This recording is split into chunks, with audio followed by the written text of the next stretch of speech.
so much. So, I worked for big pharma, for 20 years. Sorry, I know. But we used to say that an expert is someone from out of town with slides. I'm not from out of town, but I do have slides. So, and I have spent a lot of time looking at dark money. I'm going to arrange this. I've given you a handout, and I hope you will refer to it, because this is going to start out simple, and then it's going to get complicated, which is the point. That's part of the PAC money shell game that we're dealing with now these days. But really one of my main intentions here, and I may ask this question right now, how many of you can name your 5 county commissioners? Okay, I know Luigi knows. Yeah, it's really critical. Local government is where you have the biggest impact. And it's also where no one else can do it for you. At the state level, maybe the people in Miami or Fort Lauderdale will pick up the slack. But when it comes to the environment in Sarasota, when it comes to our built environment, our economy, and local government doesn't have an impact on that, basically, it really isn't realistic to expect that we're going to be able to do much about DC if we're not paying attention to what is really our responsibility, local government. So, and the county is kind of the forgotten middle management, Nobody seems to know who they are, but boy, do they have a big impact. So tonight, I'm going to walk you through some local PACs, and I have 9 of them, but there's our local PAC manager, Eric Robinson, who is on the school board now, and everything you'll see is these are PACs. The ones in the middle are the one he manages them. But he has over 50 and over $6 million. More than $6 million has passed through these PACs on a local level. Okay, so let's get started. And I start with this slide to demonstrate to you just a simple example of what a PAC would look like. And you've got here a political committee, Common Sense for Manatee, contributing to a PAC, Common Sense for Manatee. But Mr. Robinson is an accountant, and his firm also contributed $10,000 to this PAC. And one of the things PAC managers like to say, and he has said, is, I'm just the accountant. Okay, I don't have a role in the message, and I'm just the accountant. But clearly here, his firm is contributing. And another thing I'd like you to notice is that Robinson Hanks Accounting does get fees, but for their work, which they're doing work. However, as we run through these slides, I'd like you to notice that there really isn't much rhyme or reason to those fees. I mean, if you're a financial manager, do you get a percentage of assets under management, so to speak? I mean, what is the basis for this? And with our laws regarding PACs, there's no accountability when it comes to that question. So, once Manatee for Common Sense was a PAC in Manatee County, and I believe this was one, there was just to demonstrate the impact of PACs. And they typically, on a local level, what you're really seeing the most are robocalls and a stuffed mailbox. And if you've seen, the mailers that come out, and this has a big impact on people locally. They may go in, they usually know exactly what they're going to do at the national level. The state level, they're pretty good. But the local level, name recognition or just party affiliation is big. And stuffing the mailbox is an effective way to get people's attention. But in Manatee County, there was a long-time incumbent, Joe McClash. I don't know if anybody has heard of Mr. McClash. Okay, and he was a Republican, but he was also a very reliable vote for responsible land use. He was very plugged into the community, and he was a very strong incumbent. And what happened was he was targeted with mailers basically saying he was a rhino and saying things, just lies. They're basically lies. And these PACs work usually in the last week of the election cycle, the last 2 weeks. They start coming out when the absentee ballots come out. But the big impact comes when the candidate really doesn't have an opportunity to respond. So he was unseated by Betsy Benak. Okay? Does anybody know who Betsy used to work for? Pat Neal. Okay? And this is a statistic that I'd like you to remember, or a number. Pat Neal has given over $500,000 of that $6 million to Erica Robinson's PACs. Okay? So this is, developers benefit from this, and certainly there's a return on investment. Okay, so Manatee against taxation. Here's just another simple example. Manatee County in 2013, there was an initiative to fund indigent health care. And, Manatee Memorial Hospital wanted this, their ERs, the argument was people are getting primary care through the emergency room. Let's tax ourselves a little bit to fund primary care clinics for the indigent. And this way we'll take the pressure off the ER and we'll provide care to the less fortunate in our community. So Manatee Against Taxation got started with a $50,000 contribution from Robinson Hanks Accounting, Mr. Robinson's accounting firm. And then they got $66,000 from another PAC called the Committee to Protect Florida's Seniors. And don't you love that name? Right? One of the things you got to notice is all of them sound great. Who could be against protecting Florida's seniors, right? Okay, so Committee to Protect Florida's Seniors, they spent $60,000 to defeat this initiative to fund indigent health care. And then, Mr. Robinson's firm got $54,591.22 in fees. Okay, that seems like a lot, and it certainly more than covered their contribution. Why would there be an interest? Who do you think might be interested? I'm just going to ask you, not really going to answer it, but I'd like you to think about who might have an interest in defeating a local tax to defund or not fund indigent health care. Okay, so here's where it gets interesting. The Committee to Protect Florida Seniors had, and this data I gathered in 2016, $150,000 in total contributions. Carlos Baruth gave $25,000. Mosaic, over $27,000. Pat Neal, $2,000. Randy Benderson, $7,500. Roger Dowdell, $20,000. And actually, it's not that easy because they'll put an LLC and they'll put an address, and you still don't really know, right? Because it's a company. Who is this? So I went and Googled the addresses, and up came companies affiliated with Mr. Baruth. And that's how, and Mr. Neal. So they don't say, yeah, it's me, Pat Neal.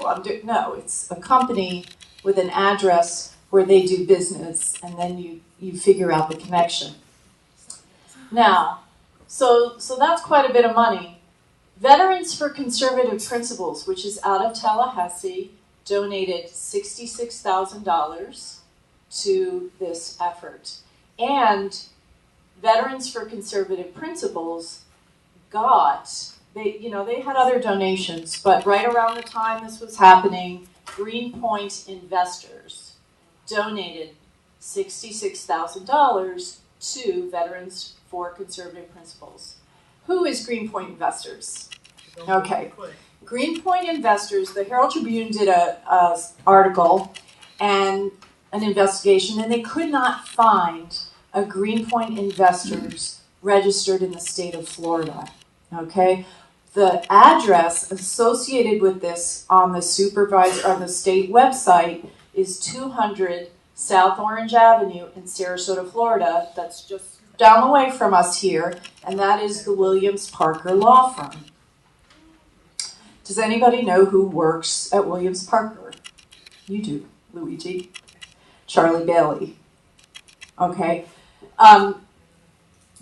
Williams Parker is a firm. Charlie Bailey represented Restaurant Depot in their bid to build a big box restaurant warehouse next to the celery fields. And his dad, Dan Bailey, has done similar work. They're represent developers. So again, I'm going to ask, why would these folks have an interest in defeating a tax that would fund indigent care? And I'm going to tell you my theory. There's no wrong answer. They want you to pay for their roads. They want you to pay. They don't want to pay impact fees. They don't want to pay fees associated with their development.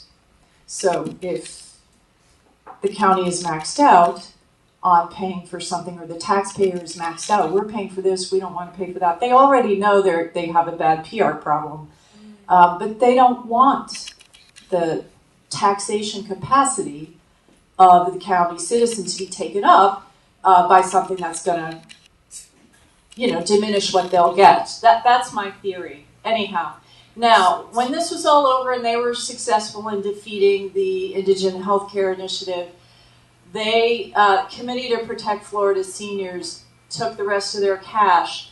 And here's that contribution to Manatee Against Taxation. Legal Reform Now is a committee run by Eric Robinson. I want you to notice it's got over $500,000, and it's still active. At this point, actually, it's got over $500,000. And I checked today. It's still running a $127,000 deficit. Now, I got to ask, how does a political committee run a deficit? I mean, how do they do that? And, I have to wonder, in this $6 million, that's all, is it just kind of being not accounted for very well? So there's an odd question about the deficit. Now, they gave Citizens Have Rights in Sarasota $2,000, and Take Back Our Government is run by Bob Wechter. You know what, actually, this was the one that defeated Joe McClash, got $34,000. And does anybody know what Bob Wechter did a few years ago? Got him in the newspaper. Okay. Yeah. Bob Wechter stole the identity of a moderate Republican. Her name is Lourdes Ramirez. He was caught on tape, videotape at Publix, taking out a credit card in her name, and he donated to Democrats. And Keith Fitzgerald called up Lourdes, their campaign, and said, hey, thanks for, they sent a thank you note. And Lourdes said, why are you thanking me? I didn't donate to you.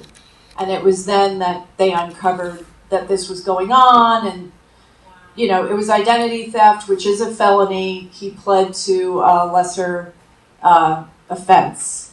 But this is the kind of stuff, these are the lengths that people are going to keep out people who are going to serve the public good. She would have been a great, Lourdes is a real public advocate. This gets really complicated. And what I'd like to show you here is that in 2014, Citizens Against Taxation took, this was the PAC that put out mailers for Bridget Ziegler. Bridget Ziegler is a member of the school board. She's up for re-election in 2018.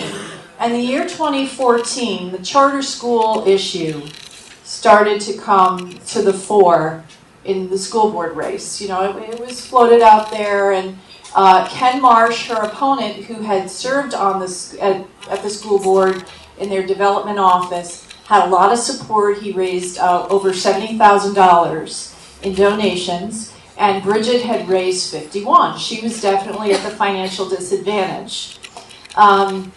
So, at the bottom of the ninth, these mailers start coming out from Citizens Against Taxation. And again, there was a local story saying, who's funding Citizens Against Taxation? And you can see a lot of Tallahassee PAC money coming in to Citizens Against Taxation. And then there's Citizens, at Venice, Florida PAC. There's Pat Neal again. Venice Regional Medical Center, I don't know what that's about. But about $45,000 of Citizens Against Taxation money, they believe, it was about that much was spent on political mailers to support Bridget. This entity, Phoenix Media, LLC, nobody knew who they were. And the Herald Tribune asked Mr. Robinson, who is Phoenix Media LLC? And, the phrase plausible deniability that's what they want to achieve with these PACs, to be able to say, well, gee, I didn't do that. This is complete deniability. Phoenix Media LLC, they found there was no LLC in the state of Florida called Phoenix Media LLC. I did some research and I found 5 in the United States. Eric Robinson said it's in the United States, but they don't want to be known. I'm not going to tell you who they are. And there was a Venice P.O. box, Venice, Florida P.O. box, that was on the state website for Phoenix Media. So I found one in New York that seemed legit, one in New Jersey, one in South Carolina, one in Oregon. They all seemed unremarkable. The really odd one was in Wyoming. And in Wyoming, as in Delaware, Greenpoint Investors, by the way, I believe they did find it was in Delaware. Those states, you don't have to have an actual human being affiliated with a company. So when I found Phoenix Media LLC in Wyoming, it had been incorporated in July of 2014. Shortly after that, in August, September, October, donations were starting, the 45 grand donations were split into 3 and came through the month of October. And there were 249 other LLCs incorporated at the same address in Wyoming, and right next door were another 250 LLCs. So this is, we are seeing money that's made a decisive impact in our local race. And really, between Bridget and Ken Marsh, it was very close. And I don't think, without that influx, I doubt she would have won. Okay? So she got a big lift, and it used to be that school board races in Sarasota County, 10 grand. It has become, in 2014, the game changed, and it has become a 6-figure race. Why do you think that's happening? I think that's why too. Okay, so we'll talk about charter schools. Corporate charter schools, right. So we're not talking about Sarasota Military Academy. We're not talking about Sarasota School of Arts and Sciences or Julie Rohr Academy. These organically grown charter schools where you have community involvement and teachers and community leadership are a different animal from the corporate model. And I was doing some research, I'll talk about a little bit more about this, but one of the reasons you got to look at corporate charter schools is their real estate leases. That they'll set up a nonprofit to run the school, then they'll set up a for-profit to lease the building. And then that lease will go into a real estate investment trust that attracts Wall Street investors. Imagine schools. There's an article out there saying some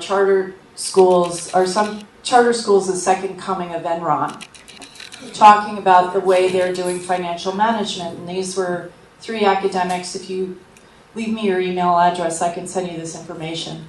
But they said that imagine schools, one of the issues with corporate charter schools is the percentage of their budget that goes toward rent. Imagine schools, the average amount is 40% going toward rent, whereas a true average, is 14. So before anything else is done, these profiteers are getting 40% of the school budget for the real estate investment trust. Okay, so, and you can see Citizens Against Taxation. In this instance, Mr. Robinson's accounting firm is only charging $2,500. West Coast Law got a refund, but most of that money is going, this is the PAC game shuffle that's really just designed to keep you ignorant and in the dark about what's going on. Okay, now it gets, it just keeps getting worse. I'd like you to take a look at the very bottom, because this is another way that the identity of donors is hidden. And you can't see it here, but you'll see it on your handout. Pat Neal was the primary. There was one other funder who gave about $1,000 or $2,000 to this PAC, Volusia Good Governance, $22,000. But $20,000 of that money came from Pat Neal. And the name is misleading. Pat Neal, as far as I know, Volusia County, that was just to throw you off the scent, right? Okay, so Volusia Good Governance is donating 20 grand to, look again, Citizens Have Rights in Sarasota. And Citizens Have Rights, I want you to look at the acronym. Chris. Who is he married to? Eric Robinson. Christine Robinson. I think if you're a PAC manager, it's a romantic thing to do, to give you a PAC name after your wife. Anyway, this is on the Sarasota County Supervisor of Elections website. You won't find it on the state. This is in Sarasota County, okay? Sarasota County gives 20 grand to Making a Better Tomorrow. And Making a Better Tomorrow also received money from Paul Bispham. Mr. Bispham serves on the Planning Commission. James Gabbard. I know some of you know who James Gabbard is. James Gabbard gave 10 grand to Making a Better Tomorrow, and James Gabbard wanted to put the industrial dump next to the celery fields. Okay? You've got 5 grand from Bill Merrill, who is James Gabbard's lawyer. Carlos Baruf giving 10 grand. Coulter Land Partners, they built the View. $10,000 from them. William Saba, Benderson, 20 grand. Greg Zittani, he is the primary counsel for Gary Kompothokras's physician group. Greg Zittani gave 10 grand, and Mr. Zittani is the primary attorney for Gary Kompothokras. 1-800-ASK-GARY, that's his physician group attorney. So, I'm not, that's just they do have that relationship. Now, Making a Better Tomorrow gave $1,000 to Eric Robinson's campaign. And Eric Robinson ran for the school board in 2016. There were 2 people who filed to run against him, a Democrat and a Republican. They both dropped out. Eric Robinson ran unopposed and became a member of the school board. Now, I was a candidate, I can tell you, and I ran in 2010, that's when, the game changed. Would you want to run against someone who had this kind of access? And this is just one PAC. I mean, it was well known that whoever ran against him was going to be his target. That they were going to be the target of negative mailers and all. So while dark money, like with Bridget's race, she got the benefit of Citizens Against Taxation and this anonymous Phoenix media, nobody knew who it was. Here, the intimidation factor, my opinion, was so huge that nobody even challenged the guy. They just didn't even want to run against him. And you can understand that, from a human perspective. So this really didn't get spent, very little, $11,000, 30 grand went into the Citizens for a Conservative Future. And you see the same people here, Bob Wechter, Benderson, Greg Zittani, Pat Neal, donating to that PAC as well. Okay. Now we're gonna get back to Making a Better Tomorrow, but here, this PAC, Northeast Florida for Conservative Values, they donated, so this is after the school board race, it's 2017, and Making a Better Tomorrow is getting 100 grand from Northeast Florida Conservative Values. Who's donating to them? Leadership, there's only 2 donors. Leadership for Florida's Future, $145,000, and Danny Wimmer out of Santa Monica, this LLC. Why would an LLC in California donate to this PAC that's interested in the school board race? Okay, no idea. But looking at this address, I found it. There is a political accounting group, and this is another major PAC manager in the state of Florida, Michael Milner, and his this is his PAC, Leadership for Florida's Future. I want you to notice this PAC has $1.8 million in donations. So not only are they getting a nice chunk of change here and passing on to Making a Better Tomorrow, but there's a lot more where that came from. $1.8 million. Okay, and notice Robinson Hanks is getting $2,200. Again, there's no rhyme or reason. Okay, so this is Making a Better Tomorrow today. Okay, so you still got, the donations I've showed you before, but I want you to notice who has come on board. And Robinson Hanks and Young Accounting has donated $120,000. This is the guy who's just an accountant.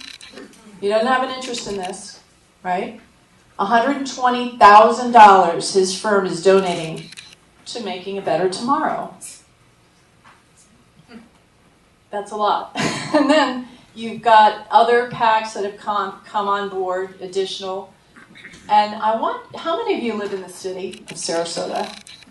Do you remember the candidacy of Martin Hyde? Oh, yeah. Okay. Martin Hyde donated $4,000 to Making Better Tomorrow. And I had the candidates on my radio show, and I guess he doesn't read my blog because he wasn't expecting the question. And no one, to that point, I don't think anybody had asked him. I said, Martin, tell me about this donation, this $4,000 that you've given to Making a Better Tomorrow. Why? You've got a well-funded campaign. He blew away, and he had a lot of personal money in his campaign. Why do you have to donate to a PAC? And he said, well, I was told it's a nonpartisan race, and I'm not allowed to fund anything that identifies me as a Republican. And the Republican Party told me that they didn't have the money, but that if I gave the money to this PAC, then the PAC would send out mailers that identified me as a Republican, which is completely against the rules. And, so I said, okay, but are you, my question I was really focused on, are you going to be a lapdog for Benderson and Baruth? And that was really my focus. And later I realized the guy's just telling me he's flouting election law. The donations to Citizens for a Conservative Future have also increased. Benderson's went up to $20,000. You've got the Gulf Coast Builders Exchange coming on board. Bill Merrill, James Gabbert's lawyer is there with $5,000. And Schrader Manatee Ranch has donated $3,500. Do you know who Schrader Manatee Ranch is? That's the developer of Lakewood Ranch. Okay, and I want to tell you a quick story. When I ran in 2010, I was focused on, many of you may know, I was working on spring training and the transparency around that process. And I was kind of new to land use. I've been a real estate agent in Virginia, and I understand that business, but when it came to the county and zoning, I was still figuring it out. And there was something that happened that made me say, wait a minute. And I'll tell you what that was, because I thought, is what I'm watching really happening here?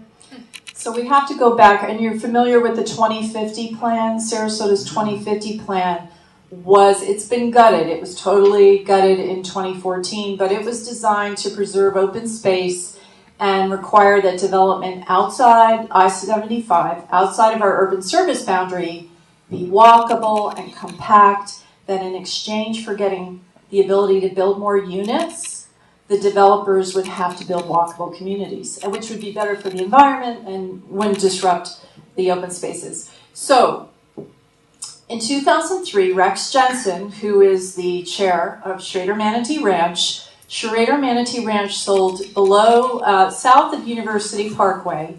They're working on the villages of Lakewood Ranch now. But to the very east, there's an environmentally sensitive piece of land called Gum Slough. So it's got water features and birds, and it's really wonderful. And Rex Jensen went to the county and said, I want to sell the development rights to Gum Slough to you. And that was worth, the county paid him $7 million to retire the development rights to Gum Slough. Now, because he retired those development rights, he had the ability to build 5,000 units on the land south of Lakewood Ranch, what they've broken ground on now. And it went down to 2,500 because that open space of Gum Slough was giving him the right that he wasn't going to touch it. Then you can build 5,000 here. But he started belly aching 6 months later, in 2004, after they had closed the deal. 2050 doesn't work. It's not financially viable. I don't have the density I need to make this project work. To which John Thaxton said in a meeting, look, you can have the density or you can have the money, but you can't have both. We paid them $7 million. He gave up the development rights. In 2010, he got both because the county commission awarded Sarasota Manatee Ranch 2,500 units in what they called open space credits. They just called them something else. And he got all the development rights that he gave up back. So county taxpayers paid $7 million for nothing. It's not a bad return on investment for the PAC donations and the campaign contributions given by Rex Jensen. So, yeah, I hope you're getting a little mad because this is the kind of thing that's happening right under our nose, and it was a 6-year, they're playing the long game here. It was 6 years, and I can tell you, people that I work with who are up on this didn't really see what was happening. There's just lots of stories involved here. Okay, so Making a Better Tomorrow, which donated to Eric Robinson, also hired 360. Does anyone know 360? Yes. Okay, they were in the paper recently. This is Candace McElyer's company. It is a public relations firm. And the school board recently hired 360 to the tune of $225,000. Now, I don't know why a school board needs a PR firm. They have a communications department, and they have good people there, and if they're not good, they should get better people. But anyway, so they decided, the school board, and guess what? He wanted this. Eric Robinson did. So this is my last slide. Thank you for bearing with me. And here we have Citizens Have Rights in Sarasota. You will not find them on the state website. This is a PAC registered on our county website and the Supervisor of Elections website. And you can see they've gotten money. Citizens Have Rights, or Chris, has gotten donations from Sarasota Demands Accountability, $33,000. Those who are funding Sarasota Demands Accountability include Gary Compothecras, Henry Rodriguez, there's Carlos Baruf again, there's Pat Neal again, there's Randy Benderson, there's Mr. Robinson's accounting firm, there's Bob Wechter again, and oh look, if you're Carlos or Pat, you get a refund. Some of these guys get refunds. I don't see that very often when I'm looking at these. Okay, $33,000 goes to Citizens Have Rights in Sarasota. There's that Volusia Good Governance, the Committee to Protect Florida Seniors, Manatee for Common Sense. Here's another 10 grand from Benderson. But I really want you to take a look at the left, okay? I called on doctors from Naples to Bradenton. I don't know who these people are. So who are these doctors donating? One guy, 6 figures, Dr. Lionel King in Naples, Florida, donating, and again, this is on the Sarasota County website. It's not on the state. So he's donating $108,000 to Citizens Have Rights in Sarasota. There's Dr. Pandya, Naples. $60 grand. You got another doctor in Naples, $8,700. There's Dr. Sears in Venice, $14,000. It's the only one that remotely made any sense, okay? Because he is in Sarasota County. But these donations happened in the first quarter of 2014. Okay? Then, in the second quarter of 2014, in May, Citizens Have Rights in Sarasota donated, or cut a check, not donated, wrote a check for consulting services to Robbie's LLC. And Robbie's LLC is owned by Eric and Christine Robinson. $140,000 in consulting fees to county. She was a county commissioner at the time, Christine Robinson, coming up at the end of her term, and Eric Robinson, who was not a public official, but he is now.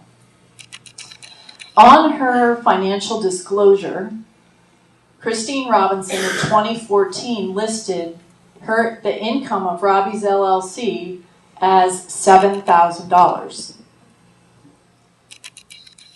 And I can tell you, just having seen discrepancies and donations that really shouldn't be happening, ecos donating to PACs, which gets in the weeds, but there are certain rules that it doesn't matter. Martin Hyde talking about how he's donating to a PAC as a candidate to make everyone know he's a Republican. Something should be happening, and people have this idea that someone's watching the store, and I can tell you, no, nobody's watching the store.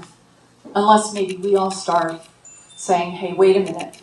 But this was quite a nice consulting fee that went to their company. And you can see that, once again, the PAC shuffle, 20 grand going to make a better tomorrow, and take back our government. And I should just go back to making a better tomorrow and make this one point.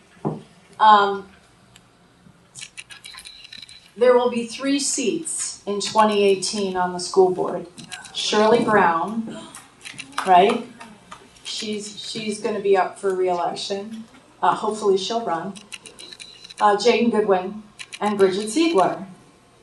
Okay? Now, if you want to impact the school board race in Sarasota County, we already know this PAC has been made a small donation, but wasn't really needed because nobody was running against Eric Robinson. That's quite a war chest, okay? And to go back to Leadership for Florida's Future, just in some of my Googling with Jensen Beach, and I came across Charter Schools USA in this area. Charter Schools USA is just one charter school group they have about 50 schools in the state of Florida, only one in Manatee County, 0 in Sarasota County, okay? But the fact that we're seeing money coming from the other coast, and this is an untapped market for charter schools, should get everyone's attention. One of the last points I'll make is Eric Robinson was recently in the news calling for the elimination of salaries for school board members, and he donates his $40,000 salary. He doesn't take his salary. Well, you know what? If you can write yourself a check for 140 grand in consulting fees, I don't think you need a salary. But most of us, it's my feeling that they probably should be paid more. And even if, 5 salaries at 40 grand is $200,000, they had just hired this firm for 225 grand. Maybe we just don't need a PR firm, right? So I guess, my main point here is if we're not looking at who's trying to buy our vote, we're missing the boat here. There is a very organized, and it's ramped up relatively quickly. It started in 2010. and they're highly organized, and they're very well funded. And I haven't even shown you, this is just 9 of them. There's a whole bunch more. So there's people making quite a lot of money building homes, and potentially, with these charter schools. Imagine School, I had Jane Goodwin on my show recently, and she was telling me that the Imagine School in South County, once they get their second payment in February, they get a payment in the beginning of the school year, and then they get the second one in February.